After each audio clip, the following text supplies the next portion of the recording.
इसी के लिए कंप्रेशन जो है मेंटेन करने के लिए, टाइट कंप्रेशन मेंटेन करने के लिए रखा जाता है कंप्रेशन रिंग सबसे टॉप में। कंप्रेशन रिंग का जो गैप है वो हमेशा बहुत कम होना चाहिए, मिनिमम ये 0.008 या 0.11 तक जो है एक रिकमेंडेड होता है कि मिनिमम टू मैक्सिमम गैप रहना चाहिए कंप्रेशन रिंग का। अगर उससे कम है आपने लिया, अगर उससे कम है तो आप उसको फाइलिंग करके खींच सकते हैं, पर वो आपको पता होना चाहिए कि वो कम है नहीं। अगर रॉन्ग कर दिया काम तो फिर वो बेकार हो जाएगा, पूरा सेट खराब हो जाएगा। अगर उससे ज्यादा है तो यानी कि वो जो रिंग है वो उसके यूज के लिए नहीं है, तो आपको दूसरा कोई लेना पड़ेगा जो उसके रिकमेंडेड स्पेसिफिकेशंस में आता है, डिपेंड करता है मैन्युफैक्चर टू मैन्युफैक्चर। तो कंप्रेशन टाइट कंप्रेशन होता है। अब उसके बाद आता है स्क्रैपर रिंग। स्क्रैपर रिंग का काम क्या है, जो भी ऑयल यहाँ से बर्न हुआ है, अब जैसे यहाँ पे डिटोनेशन हुआ तो ये हीट फ्लो होगी यहाँ से, ठीक है, और ये गैप से निकलने की कोशिश करेगी। यहाँ पे जो भी कंप्रेशन का गैप है उससे निकल के ये नीचे आने की कोशिश करेगी। यहाँ से ये हीट यहाँ से नीचे आके जो नीचे सम्प है, उस ऑयल सम्प है उसके अंदर आने की कोशिश करेगी, तो एस्केप करने की कोशिश करेगी। तो ये काम कंप्रेशन का है कि इसको रोके। कंप्रेशन के बाद अगर थोड़ा सा भी निकल जाता है तो स्क्रैपर का काम होता है वो जो एज ए सेकेंड कंप्रेशन के लिए यूज करते हैं। तो स्क्रैपर रिंग है, प्लस वो ऑयल जितना भी अगर बर्न होके आता है या अनबर्न ऑयल होता है उसको भी वो स्क्रैप करके नीचे नीचे धकेल देता है सीधा सम्प में। थर्ड है ऑयल रिंग। ऑयल रिंग का काम क्या है, कंट्रोल करना ऑयल रिंग। ऑयल रिंग के बीच में एक होता है स्प्रिंग जैसा, स्पाइरल होता है, ऐसे स्पाइरल होगा, ऐसे स्पाइरल होगा, उसके ऊपर एक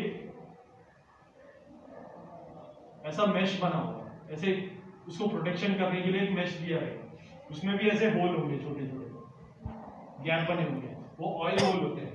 और आपका पिस्टन जो है, पिस्टन के अंदर भी ऑयल होल होते हैं ट्रांसफर करने, ताकि वो जो हीट है, जो पिस्टन जब इतना हीट हो जाएगा, इतना डिटोनेशन होगा तो वो हीट डिसिपेट होने के लिए, और वही ऑयल जो है वो इसी गैपिंग, ये जो मशीन है इससे ये नीचे बह के नीचे आ जाएगा ऑयल सम्प। ये पार्ट जो स्कर्ट पार्ट है वो भी इसका मतलब काम यही है कि जो ऑयल है वो नीचे कैसे भी पहुंचा दे। और वेट रिडक्शन के लिए स्कर्ट में भी कहीं कहीं पे जो है ऐसे कट हो, ठीक है, तो जब पिस्टन इतना हीट करेगा, इतना बर्न करेगा तो वो एक्सपेंड भी होगा, तो वो जो है ये स्कर्ट जो है वो हीट को मतलब उसको चिपकने नहीं देगा, जो साइड का जो लाइनर है, क्योंकि ये लाइनर के अंदर चलता है, सीधा डायरेक्ट ब्लॉक के अंदर नहीं चलता है। लाइनर इसके पीछे बीच में जो है ये लाइनर है, यहाँ पे एक लाइनर होगा ऐसा, ठीक है। वेट लाइनर है या ड्राई लाइनर है, डिपेंड क्या होता है। वेट लाइनर का जो है डायरेक्ट जो ये जो पानी है इसका डायरेक्ट कांटेक्ट होगा इसके साथ, लाइनर के साथ डायरेक्ट कांटेक्ट, वेट वाले के साथ, हाँ वेट के साथ, ठीक है ना। तो उसमें अगर मतलब इंजन ब्लॉक है, अगर वेट लाइनर है तो उसमें ऐसे गैलरी बनी, तो जब पानी भरेंगे इंजन के अंदर तो वो लाइनर से वो चिपक जाएगा, जस्ट उसके साइड में ही ये होगा और कूलेंट सीधा लाइनर के स्पर्श रहेगा, डायरेक्ट टच ही होगा, उसी के अंदर वो काम करता रहेगा। और अगर ड्राई लाइनर है तो वो थोड़ा गैप रहेगा, उसके बीच में थोड़ा गैप होगा और फिर वहाँ पे ऑयल या वाटर जो भी है उसका वैसे डिजाइन रहेगा। अभी एक और चीज मैं भूल गया, ये है, ये डिपेंड करता है कि ये जो पिस्टन है फ्लैट हेड है, कप हेड है या डोम हेड है, ये डिपेंड करता है इसके ऊपर कि कैसा जो इंजन का हेड का डिजाइन कैसा है, क्योंकि अभी तक सब हमको सिर्फ ब्लॉक ही बता रहे हैं पर इंजन के हेड के बारे में कोई नहीं बोल रहा। तो इंजन का हेड अगर जैसे आप यहाँ पे लैब में जाएंगे तो इंजन का हेड है तो वो एकदम टोटल फ्लैट है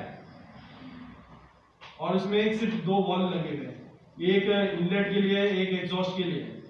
एफ टाइप है तो वो भी डिपेंड करता है कि कौन सा है, एफ टाइप है, आई टाइप है या किस टाइप का है, तो उसके ऊपर है। तो वो सिर्फ इतना दिखाएगा, ये ऐसे दिखेगा, मतलब फ्लैट है। आप बोलेंगे यार ये तो कुछ भी नहीं है, यहाँ पे एक छोटा सा जो है वो नोजल होगा या स्पार्क प्लग के या उसके लिए। तो इसमें क्या होता है कि जब यहाँ पे डिटोनेशन होगा तो ये जो गैप बना है, यहाँ पे कप बना है,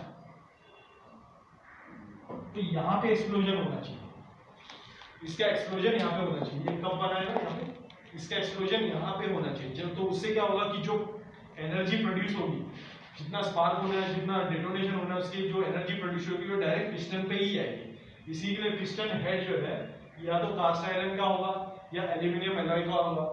और ये भी जो है वो डिपेंड करता है कि कैसा है, मशीनिंग कैसे है। कास्ट आयरन है, कोई कोई मशीन होता है, और कोई कोई हार्ड मतलब इससे होता है क्या बोलते हैं फॉर्ज्ड होता है, वो भी डिपेंड करता है कि कैसा है। एल्यूमिनियम का है या कास्ट आयरन का, वो भी डिपेंड करता है। अगर स्पोर्ट्स कार है जिसमें सिर्फ मतलब है कि स्पोर्ट्स जो फॉर्मूला 1 की गाड़ी होगी तो वो मशीन होगा, उसका डायमेंशन बहुत ही स्पेसिफिक होगा, इतना एक्यूरेट होना ही चाहिए। उसके अगर उसमें एक 0.001 का भी अगर mm का भी फर्क आएगा तो वो रिजेक्ट हो जाएगा। तो उसका बेसिक पर्पस वही होता है। तो वो मशीन भी होगा प्लस एल्यूमिनियम होगा, एलॉय होगा, और उसके जो पिस्टन रिंग्स है वो भी उसी तरीके से या तो कास्ट आयरन, स्टील या एल्यूमिनियम एलॉय जैसे ही होगा। तो ये पूरा इसका फीचर है, क्योंकि अब ये बहुत सारी चीजें इसके अंदर पॉइंट है।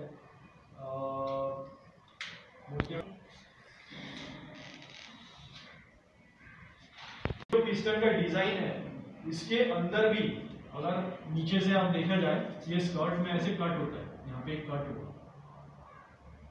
इंजन के ब्लॉक में एक ऐसा नोजल लगा होगा ऑयल के लिए, वो ऑयल ऊपर भेजेगा। तो जब नीचे पिस्टन को नीचे से देखेंगे तो वहां पे दो ऐसे रहेगा, और ये गर्जन पिन को लगने के लिए ऐसे होगा, जिसमें आपका स्मॉल है, ठीक है ना, कनेक्टिंग रॉड का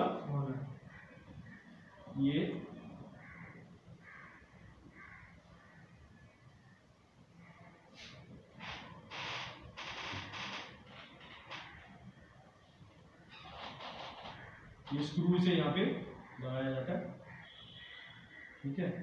ये होता है स्मॉल एंड। स्मॉल एंड के अंदर स्मॉल एंड की बुश होगी जो थोड़ी सी टेपर्ड होगी, और ज्यादातर मटेरियल जो होगा वो कॉपर एलॉय होगा, कॉपर या टिन या उस टाइप का होगा। और उसको उसके अंदर फिट करके, उसके अंदर भी एक होल, यहाँ पे भी एक होल होगा, यहाँ पे एक होल होगा जो इसके अंदर से पास होगा और यहाँ पे निकलेगा, थ्रू एंड थ्रू है। हर उसमें जो है उसका जो है ऑयल, यहाँ पे भी ऑयल होल होगा जो इधर से यहाँ पे ऑयल निकल जाएगा बेसिकली। तो ऑयल ट्रांसफर करने के लिए होता है, इसके लिए कि कूलिंग भी होता है, प्लस रस्ट भी ना लगे, प्लस जो है फ्रिक्शन जो है वो भी खत्म हो जाए, और मोशन जो है वो स्मूथ हो। तो पिस्टन के यहाँ का जो है, जब ये यहाँ पे कट है तो यहाँ पे जो नोजल है, नोजल का जो एंड आएगा यहाँ पे आएगा, वो ट्रांसफर करेगा ऑयल को पूरे हेड में। इसका जो पूरा क्राउन है ये अंदर से हॉलो होता है, ठीक है। ये इसके अंदर क्या होगा, ऑयल रन करेगा, और दूसरे साइड से दूसरे ऑयल जो ऑयल होल है उससे वो नीचे वापस चला जाएगा। उससे क्या है कि पिस्टन भी ठंडा रन होएगा, दूसरा है कि रस्ट नहीं लगेगा, और जो है लुब्रिकेशन जो है वो अच्छा होने की वजह से पिस्टन स्मूथ वर्किंग करेगा। तो और लाइफ जो है उसकी बेसिक लाइफ जो एक्सपेक्टेंसी है, अगर एक नॉर्मल विदाउट उसके चलाएंगे तो शायद हो सकता है वो 24 घंटे चलने के बाद कोई प्रॉब्लम दे दे। और तो इसके लिए ये जो है कम से कम 6 महीना 7 महीना तक अच्छा काम करता है, अगर वो 24 घंटे चल रहा है तो। तब बेसिक यही हो गया, ये कनेक्टिंग रोड। इसके लिए ये कट दिया होता है, क्योंकि जब पिस्टन नीचे आएगा तो वो नोजल को टच नहीं होना चाहिए, वो गैप के अंदर होता है, वो ऐसे जाएगा। जब वो अंदर जाता है तो यहाँ से ऑयल पास हो जाता है, ठीक है।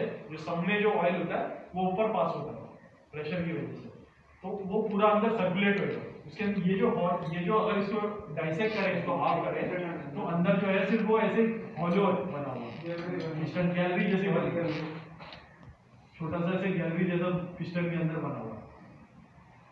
तो वो जो है उसके अंदर ऑयल रन होने के बाद वो नीचे जाएगा।